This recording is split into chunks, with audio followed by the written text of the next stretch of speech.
News updates अब ये आ रही हैं कि पाकिस्तान ने भारतीय मछुआरों पर गोली चलाई है और उसमें भारतीय मछुआरे कुछ भारतीय, अब नंबर तो मेरे को एग्जैक्टली याद नहीं है, 4 या 5 भारतीय मछुआरे उसमें उनकी मृत्यु भी हो गई है। और इतना बड़ा ऑपरेशन किया उन्होंने, दुष्टों की फ़ौज ने बोलना चाहिए। उनको आता तो यही है, मासूमों को मार दो, निहत्तों पे हमला कर दो। और भारत पे तो नहीं, मैं कहूँगा भारत से उनकी कोई दुश्मनी नहीं है। उनकी दुश्मनी दरअसल हिंदुओं से है। उनकी दुश्मनी दरअसल हिंदुओं से है।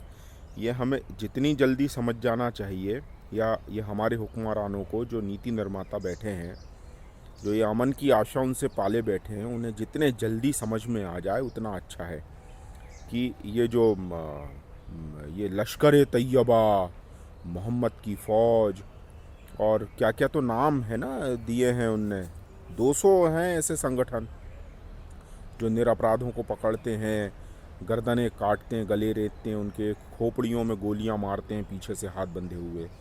ऐसे दर्जनों सैकड़ों संगठन हैं जो इसी नाम से हैं ऐसे। और मैं आपको एक बात और बता रहा हूँ कि भारत पे अगर पाकिस्तान का कब्जा हो भी जाए, भारत पे अगर पाकिस्तान का कब्जा हो जाए, तो वो भारत को नहीं बदलेंगे। भारत का क्या नाम है? भारत का नाम है Republic of India, that is Bharat. वो बिल्कुल नहीं बदलेंगे। उसमें सिर्फ उनको बदलना क्या है? Islamic Republic of India, that is Bharat. हो गया, क्या फ़र्क पड़ा? भारत तो भारत ही रहेगा ना, कहाँ नाम बदला। दुनिया में अगर भारत की रेपुटेशन है तो वो भारत के नाम से जानी जाएगी। क्या फ़र्क पड़ रहा है इसमें? ना भारत का नाम बदलेगा ना कुछ, बस जो साइन बदलेगा वो इतना भयानक बदलेगा। मैं एक कल्पना बता रहा हूँ आपको। मैं ये बताने की कोशिश कर रहा हूँ कि आप सोच रहे हैं भारत पाकिस्तान की लड़ाई है। नहीं, ये भारत पाकिस्तान की लड़ाई नहीं है। ये लश्कर ए तैयबा वालों की, ये तालिबानियों की, ये आईसिस वालों की, हिंदुओं की लड़ाई है। ये तालिबानी जो मानसिकता है, एक आइडियोलॉजी है, उसकी लड़ाई हिंदुओं से है। हिंदुआना जो कहते हैं वो एक गाली नुमा शब्द है मोमिनों की भाषा में। हिंदुआना, हिंदुआना जो है ना, वो लड़ाई उनसे है।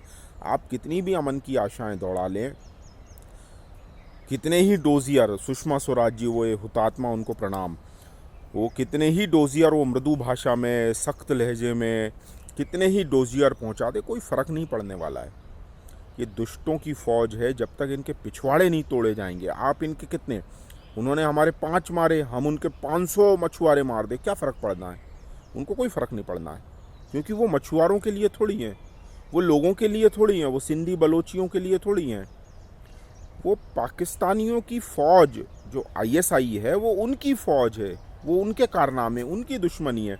उनके पिछवाड़े जब तक नहीं तोड़े जाएंगे, उनके पिछवाड़े जब तक लाल नहीं किए जाएंगे, उनके बच्चों के सीने में जब तक सुराख नहीं किए जाएंगे, उनके बच्चों के सीने जब तक नहीं खोले जाएंगे, उनकी औरतों के साथ जब तक दुर्व्यवहार नहीं होगा, उनके परिवार जब तक तबाह नहीं किए जाएंगे, तब तक कुछ नहीं फ़र्क पड़ने वाला है। उनको दहशत क्या होती है? वो तो बैठे हैं अपने सैकड़ों के दर्जन, एकड़ भर, सैकड़ा भर, कितना होना चाहिए, 2, 5, 10 एकड़ भर के फार्म हाउस में बैठे हैं। वो करोड़ों जिसकी कॉस्ट है, उनकी जेब से जा रहा है क्या? वो कुछ नहीं जा रहा है उनको। उनको तो अफ़गानिस्तान से ड्रग बुलवानी है, और कोकीन, चरस का व्यापार करना है, फिरौती का व्यापार करना है। और अफ़गानिस्तान में उनने ठेका ले लिया है पूरी चीज़ें जाने का, ले जाने का, भेजने का। फ़ौज के पास एक देश है। आपको क्या लगता है पाकिस्तान कोई देश है जिसके पास फ़ौज है? नहीं, पाकिस्तान एक फ़ौज है जिसके पास एक देश है। वो देश के लिए काम करने वाले लोग नहीं हैं, वो फ़ौज के लिए काम करने वाला देश है।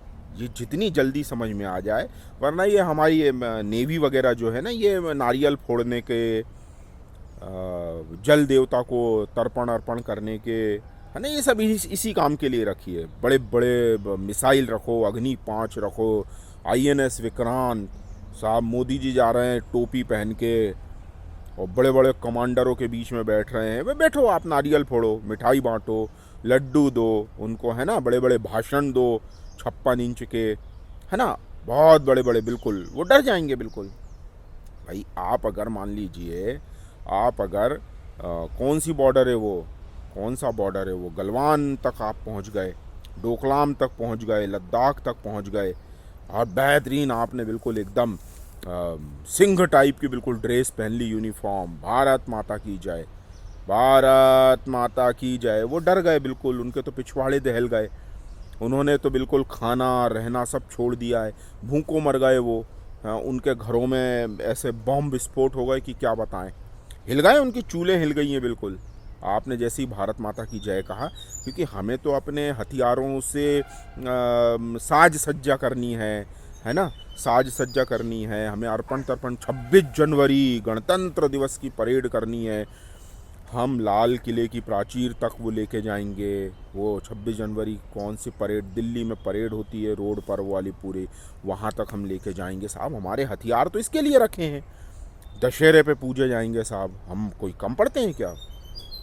हमारे हथियार, हमारी सेनाएं, हमारी आर्मी, नेवी, एयर विंग, ये सब इसके लिए है।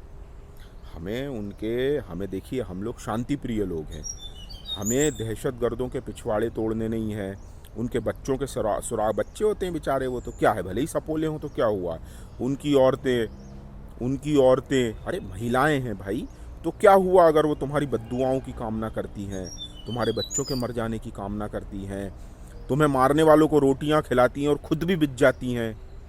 गई ना, अभी आईसिस में गई थी ना भर्ती होने, उनकी औरतें गई थी, नहीं गई थी? फिर तुम्हें क्या लगता है वो क्या अपने रास्ते से भटक रहे हैं? रास्ते से भटकने का काम हिंदुओं का है। बैठे रहो सुमड़ी दबाकर, क्या फर्क पड़ता है? सपोर्ट करो, लाइक करो, शेयर करो। यूट्यूब पे डिटेल दी है, हो सके जितना सपोर्ट में आओ, लिखो, कमेंट करो और अपने विचार बताओ। नारायण हरणे मेरा नाम, यूट्यूब पे इसी नाम से मौजूद हूँ। 9200114611, इसी नंबर से आप मुझे सपोर्ट कर सकते हैं।